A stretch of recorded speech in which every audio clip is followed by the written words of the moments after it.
Greetings, y'all. Welcome back to the garden. It's the first week of March here in north central Florida, and everything's just starting to wake up. As you can see, it's nice and sunny out, but it's still nice and cool in the evening. So the plants are just now starting to break dormancy, so I figured it'd be a good time to go do a little shaping of our fruit trees and also go take some cuttings so that we can go do some propagation, so that in another month or so we'll have some rooted cuttings that we can then, spread throughout the yard. So let's go take a look out here in the front yard at this mulberry tree to start with that I need to do some shaping on, and then we'll go look at a few other specimens, and then I'll take you in the backyard and we'll actually do the propagation itself. So let's go take a look.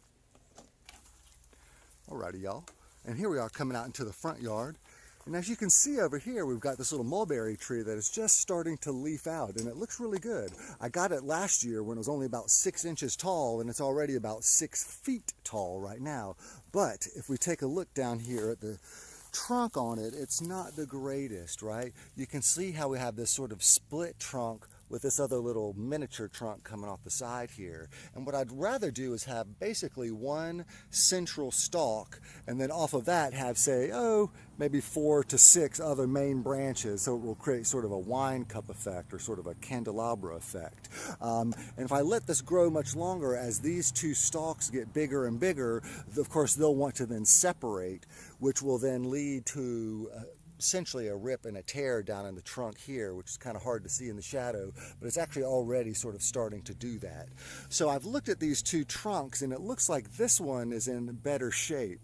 If I were to move this one to the side, I would then be left with this nice central stalk, which I can then do a little bit of shaping on. I'll leave myself, 4 to 6 main branches, and then take this other one here, and we can now cut this down into many, many, many smaller cuttings that we can then root and have literally dozens and dozens of mulberry plants afterwards.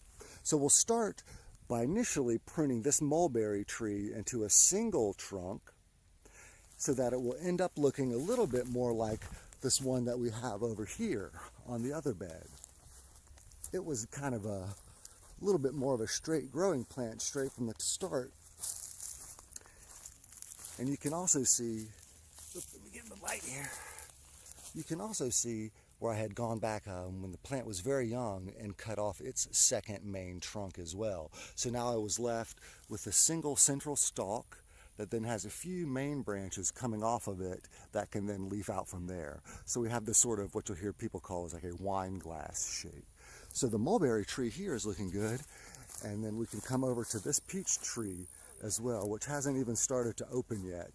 But we'll do the same idea. We'll come in here, prune it right about there, and that will leave us with 1, 2, 3, 4 main branches, some pieces we can take cuttings off of if we'd like, and a much shorter, kind of more manageable sized tree. But you can see this one already has a single stalk coming off of it, and we can see where it attaches to the original graft site there, makes that little wiggly J turn, and then comes straight back up again. You can look at one of my very first videos on the channel to see where I planted this tree. So again, we'll come in here, do a bit of a chop, make sort of a wine glass shape, and then we'll be able to propagate these cuttings if we like. Alrighty, y'all, here we are with the mulberry tree, and we're just about to prune it. As you can see here, we've got our one main stalk that we're going to try to retain.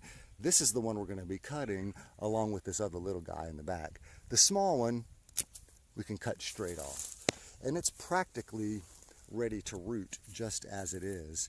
We can trim off a little bit of this dead tissue at the very tip top there, and this will actually leave us with a nice shape and size little cutting. We'll just poke this down into a couple inches of soil and it'll take root nicely. Now when we come back to the second stalk here, again, I want to cut fairly close to the main stem while leaving a slight angle to the cut so that water can shed away from it. And I've got a nice sharp pair of shears here, and I'm just going to go in one clean cut with a slight downward angle so again that water can kind of shed off. Come in here. 1, 2, 3. There we go. And now we have essentially a small tree's worth of mulberry. And you could honestly probably stick this in the ground just as it is, and it would actually take root quite well. But what we're going to do instead is come back and cut these into sort of 6-inch lengths all the way up the length of the plant Again, we'll poke those down into a few inches of dirt and they'll take root in no time. Alrighty, y'all, here we are with our mulberry and our peach tree cutting respectively, and the plan is basically to just start at the bottom, at the thickest portion down here where it was closest to the trunk, and we're just going to go in little 6-inch increments, maybe, you know, say the length of the snippers or so, and we'll just cut our way up the length of this main cutting we took here. And as we get towards these smaller, more tender branches, we might only cut those in half, right, rather than 6-inch segments. Mulberry is very, very, very easy to root and to propagate. Everywhere you see along the stem here where these little white dots are, those are all potential rooting sites. So it will tend to root very, very readily, especially now that it's getting a little bit warmer out. And it will be an exact clone, an exact copy of the plant we took it from. However, this peach tree, which its variety is Florida Prince, it was actually grafted on to some sort of unknown rootstock that makes it a little bit more disease resistant and cold tolerant. I don't have any rootstock for now, but what I can do is go ahead and propagate these peaches, let them root out, and either just let them continue to grow and kind of take your chances with them. They may or may not last in ground, or once they get a little bit larger, you can then take a cutting from that and graft it onto a scion plant if you happen to have one. But either way, rather than wasting that peach tree cutting, I'm going to use it up and let it root. And then later, if I need to, I can cut the roots off of it and graft it onto another rootstock, or just plant it in the ground and see what happens. So we'll start chopping these up into sort of, 6-inch segments. We'll get them organized and then we'll put them in the pots.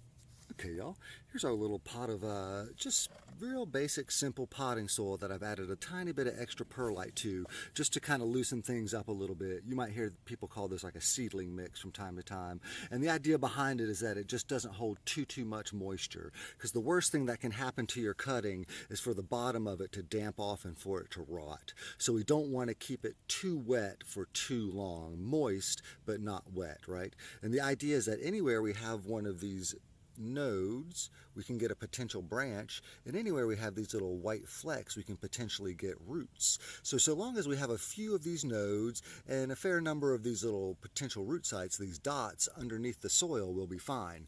And we're just leaving one or two little, bits of leaf at the top. You don't even need to have any, really. And that way it can put all of its energy into putting roots at the bottom rather than maintaining the leaves at the top. And it's quite simple. You can use rooting hormone or rooting powder if you like. I haven't really found that it makes much of a difference.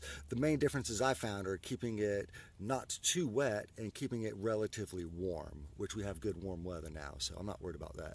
So we'll just take this, poke it down into our soil there, right along the wall of our pot, and we're now buried down about 2 inches deep, and I can now go with all my other cuttings, start poking them down in the pot, lining the perimeter, and then I can work my way towards the interior of the pot.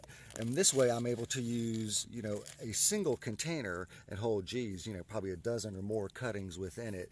And I find that that's just much easier to manage, it's easier to water, it's easier to move. And I've even heard some things that suggest as the plants start to grow roots, as they release their rooting hormones, those hormones kind of stay concentrated and next to their neighbor, and can actually kind of help their neighbors to produce new roots as well. So I don't know how true that is, but there's a bit of logic to it, I suppose. It keeps everything contained. And you can see we've now taken, 8 or 10 little cuttings here, buried them all down around the perimeter of the pot, a few in the middle, about 2 or 3 inches deep into nice, moist, but as you can see, very well drained soil. We can now put these aside. I just put mine outdoors in a shady location, and mulberry especially is very quick to root, and you'll be amazed, within just a few weeks you'll end up with something like this, right? You can see these were just very simple little cuttings that I took, stuck in the dirt, waited a few weeks, and voila, they came back to life.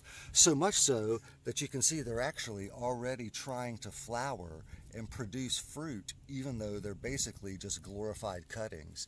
So if we take these guys out of their pot, we should see a decent little root system formed on them, if I can do it with one hand. And if so, then they can go into their own pots. Oh yeah, look at that, y'all. Nice little root system. In fact, it was even getting a little bit root bound. And those are what, 1, 2, 3, 4 little cuttings that basically just sort of all grew together into one macro plant. So now we can go through, divide these up, put them into their own pots, or put them into the yard, and we'll be off to the races. But look at that, within just a few weeks, that mulberry plant became root bound and already is putting on fruit. And these cuttings will do the same thing. We'll come and check back in on them in about a month, and these guys will look like these guys. Alrighty, y'all. Thank you for joining me in this video about the proper principles of plant propagation. As you can see, it's very simple, actually. The idea is to just keep the vertical ends vertical, the downward ends downward, right? You want to make sure that you bury at least 2 to 3 inches of material into your soil. That's not too tight and is well drained so that that bottom portion of the cutting doesn't have time to rot. You also want to strip most of the leaves off the cutting, if not all of them. That will give the plant more energy and more focus on putting roots down than trying to maintain those leaves. The other thing is to put it into a relatively low light area rather than in the blazing sun. That will dehydrate it and confuse it a bit and think that it should grow leaves, whereas if you put it in a darker spot, that will kind of encourage more root growth. With regard to using rooting hormones and things like that, you certainly can do that. I haven't found that they make much of a difference at all, really, but it certainly can't hurt either. And those are available in powder and gel forms, and you can find those online anywhere. But as you saw today, we simply made literal cuttings of our plant, stuck them into moist soil, and then put them in a shady spot in the yard, and you'll be amazed within a few weeks. I'll say over 90% of those will actually take root. So we'll check back in on them in a few weeks and see if I'm right or if I've been a fool, and with any luck, we should have a whole batch of new plants that we can then spread out to the yard or sell or do with what you like. So don't be afraid. Take a few cuttings, put them into some nice moist soil, put them in a shady spot in your house or your yard, and you'll be surprised. You'll get you some new free plants in no time at all. So thank you again for joining me on the show, and we'll see you next time. Cheers and chews.